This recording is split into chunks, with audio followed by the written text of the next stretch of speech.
हे WhatsApp guys, कैसे आप सब लोग। मैं हूं शमशेर अली और आप मुझे देख रहे हैं वीवो केमिस्ट्री चैनल पे।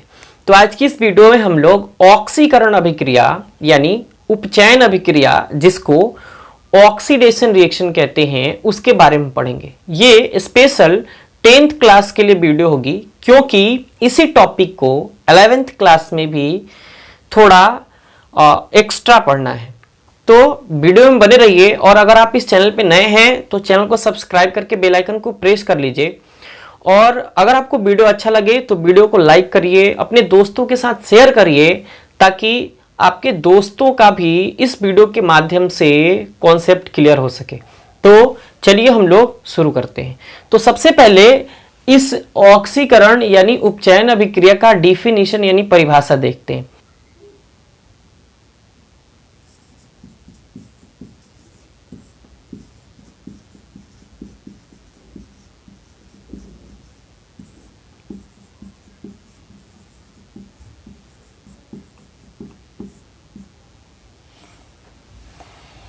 परिभाषा कहता है वैसी रासायनिक अभिक्रिया जिसमें ऑक्सीजन या विद्युत ऋणात्मक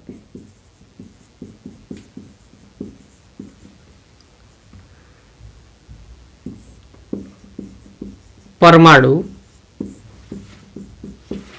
का योग या हाइड्रोजन या विद्युत धनात्मक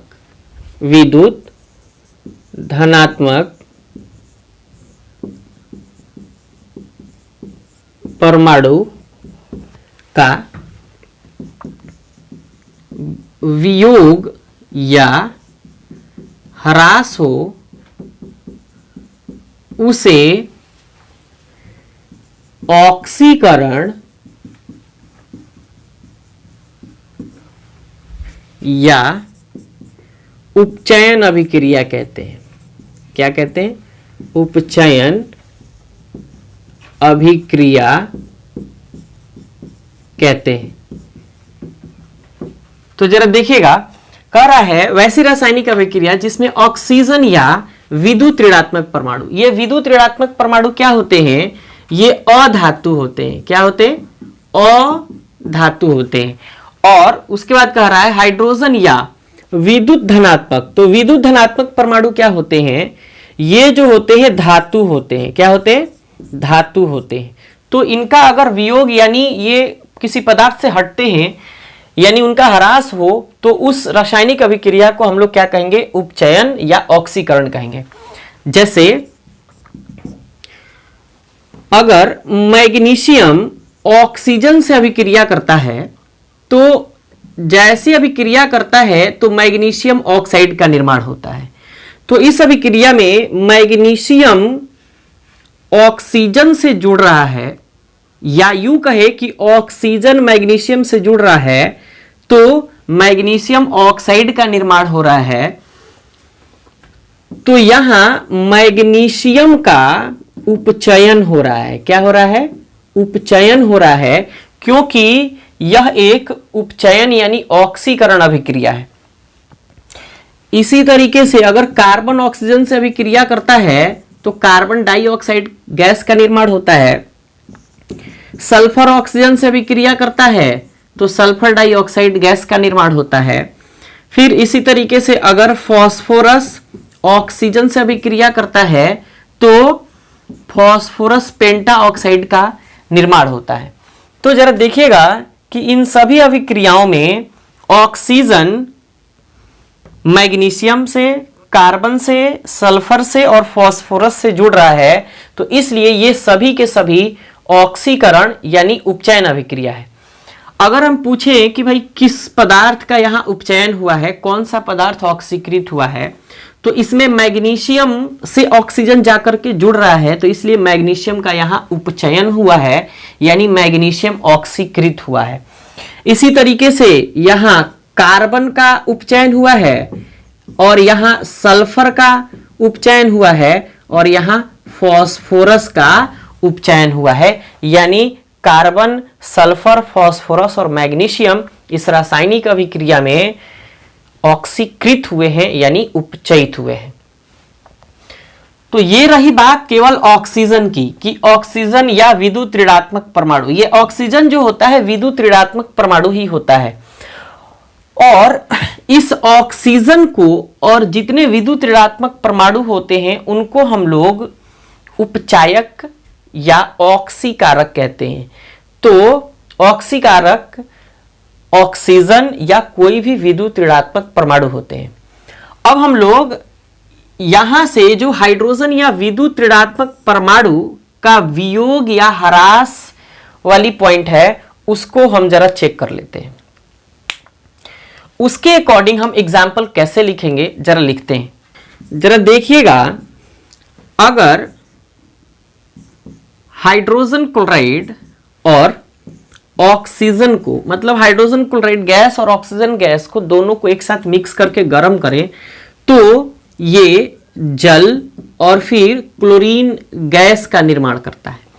अब जरा देखिएगा, जैसे ही हाइड्रोजन क्लोराइड और ऑक्सीजन को गर्म करते हैं, यहां से हाइड्रोजन हट करके ऑक्सीजन के साथ जाकर के जुड़ जाता है। तो यहां हाइड्रोजन क्लोराइड से हटकर ऑक्सीजन के साथ जाकर के जुड़ रहा है, तो इसलिए यहां ऑक्सीकरण अभिक्रिया होगी। क्या होगी? ऑक्सीकरण यानी उपचयन अभिक्रिया होगी। अब जरा दूसरा एग्जाम्पल देखते हैं। मान के चलिए आपके पास ये अमोनिया है और अमोनिया को आपने ऑक्सीजन के साथ गर्म किया। जैसे ही अमोनिया को ऑक्सीजन के साथ गर्म करते हैं तो ये सबसे पहले नाइट्रोजन गैस और फिर जल का निर्माण करता है। जैसे ही नाइट्रोजन गैस और जल का निर्माण करता है तो उस केस में हाइड्रोजन यहां से हट करके ऑक्सीजन के साथ जाकर के जुड़ जाता है। तो इसलिए यह एक क्या होगा? उपचयन अभिक्रिया यानी ऑक्सीकरण अभिक्रिया होगा, क्योंकि इस अभिक्रिया में NH3 से हाइड्रोजन हट करके और फिर ऑक्सीजन के साथ जाकर जुड़ रहा है। तो इसलिए इसको हम लोग उपचयन यानी ऑक्सीकरण अभिक्रिया कहेंगे। तो ये रही बात कि आखिर हाइड्रोजन या किसी विद्युत धनात्मक परमाणु का वियोग कैसे होता है। अगर विद्युत धनात्मक परमाणु यानी धातु की बात करें तो मान के चलिए ये सोडियम है, ऑक्सीजन से रिएक्शन किया, तो जैसे ही सोडियम ऑक्सीजन से रिएक्शन करता है ये सोडियम ऑक्साइड का निर्माण करता है। तो जरा देखिएगा, इस रासायनिक अभिक्रिया में सोडियम ऑक्सीजन से रिएक्शन करता है। तो जैसे रिएक्शन करता है तो इस रासायनिक अभिक्रिया को भी उपचयन कहते हैं, क्योंकि सोडियम से ऑक्सीजन जाकर के जुड़ रहा है ना। अब हम लोग बात करते हैं कि आखिर ये ऑक्सीजन जो है ये क्या कहलाता है, या ये क्लोरीन या कोई भी विद्युत ऋणात्मक परमाणु क्या कहलाता है। तो हम लोग अब ऑक्सीडाइजिंग एजेंट यानी उपचायक या ऑक्सीकारक के बारे में बात करते हैं।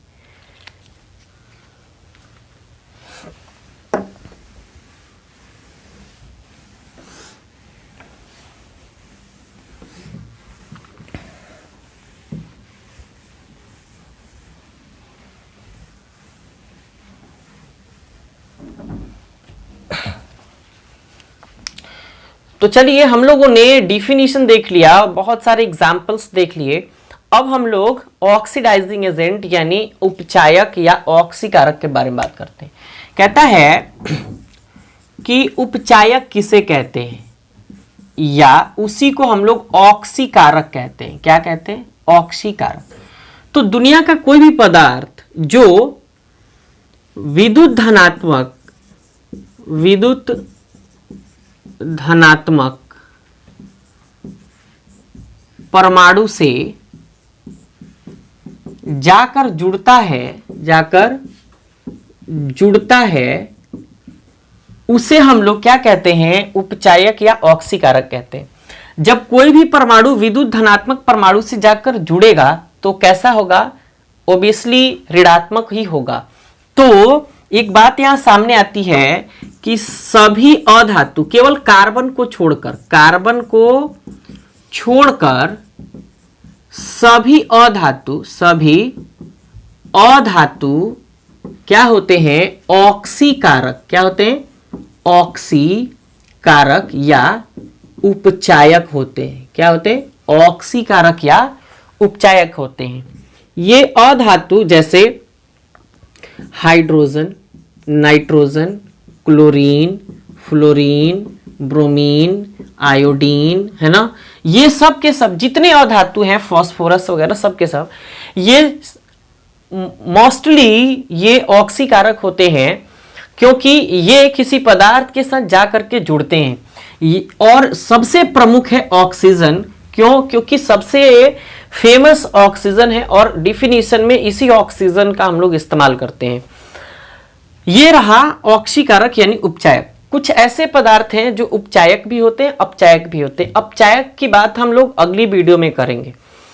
तो अगर मान के चलिए आपसे एक ऐसे कॉपर वायर को ऑक्सीजन के साथ गर्म करके कॉपर ऑक्साइड बना दिया गया और पूछा गया कि भाई बताइए कि कौन सा पदार्थ इसमें ऑक्सीकारक है, तो यहां देखिएगा कि इस लिस्ट में ऑक्सीजन या कॉपर में से कौन है। तो ऑक्सीजन है, जो ऑक्सीजन कॉपर से अभिक्रिया करता है। कॉपर क्या है, विद्युत धनात्मक परमाणु है, विद्युत धनात्मक परमाणु है और ये एक धातु होता है। क्या होता है, जितने विद्युत धनात्मक परमाणु होते हैं ये सब के सब क्या होते हैं, धातु होते हैं, केवल हाइड्रोजन को छोड़कर और कार्बन को छोड़ के। तो विद्युत धनात्मक परमाणु ये कॉपर है और इससे ऑक्सीजन जुड़ रहा है। तो ये ऑक्सीजन जो होगा ये ऑक्सीकारक क्या कहलाएगा, ऑक्सीकारक, या इसी को हम लोग उपचायक कहेंगे। क्या कहेंगे, उपचायक कहेंगे। अब इसमें पूछेगा कि भाई एक बात बताइए, ये कॉपर ऑक्साइड है, तो कॉपर ऑक्साइड यहां इस रिएक्शन में बना तो, लेकिन बताइए कि ऑक्सीजन का उपचयन हुआ या कॉपर का उपचयन हुआ। तो ऑक्सीजन जिस पदार्थ से जाकर जुड़ता है उपचयन या ऑक्सीकरण अभिक्रिया में, उसका उपचयन होता है। तो यहां कॉपर का उपचयन, किसका, कॉपर का उपचयन या ऑक्सीकरण हुआ है। तो आशा करते हैं ये आप पूरा फुल डिस्कशन आप समझ चुके होंगे कि आखिर ये रिएक्शन कैसे हो रही है। एक बार और आपको रिपीट कर देते हैं। कोई भी रासायनिक अभिक्रिया हो जिसमें ऑक्सीजन किसी पदार्थ से जाकर जुड़े या कोई विद्युत ऋणात्मक परमाणु किसी पदार्थ से जाकर के जुड़े, उसको हम लोग ऑक्सीकरण या उपचयन कहेंगे। दूसरी बात, अगर किसी पदार्थ से हाइड्रोजन हटता है या कोई विद्युत धनात्मक परमाणु हटता है तो उस केस में उसको हम लोग उपचयन यानी ऑक्सीकरण अभिक्रिया कहेंगे। तो ये एनसीईआरटी के अकॉर्डिंग ये सबसे फेमस एग्जाम्पल है जो इंपॉर्टेंट कर लीजिएगा क्योंकि एग्जाम में पूछे जाते हैं। तो आशा करते हैं कि ये वीडियो आपको अच्छा लगा होगा। अगर अच्छा लगा होगा तो वीडियो को लाइक करिए, अपने दोस्तों के साथ शेयर करिए और इस चैनल पे नए हैं तो चैनल को सब्सक्राइब करके बेल आइकन को प्रेस करिए ताकि ऐसे ही केमिस्ट्री से रिलेटेड आपको वीडियो मिलती रहे। थैंक्स।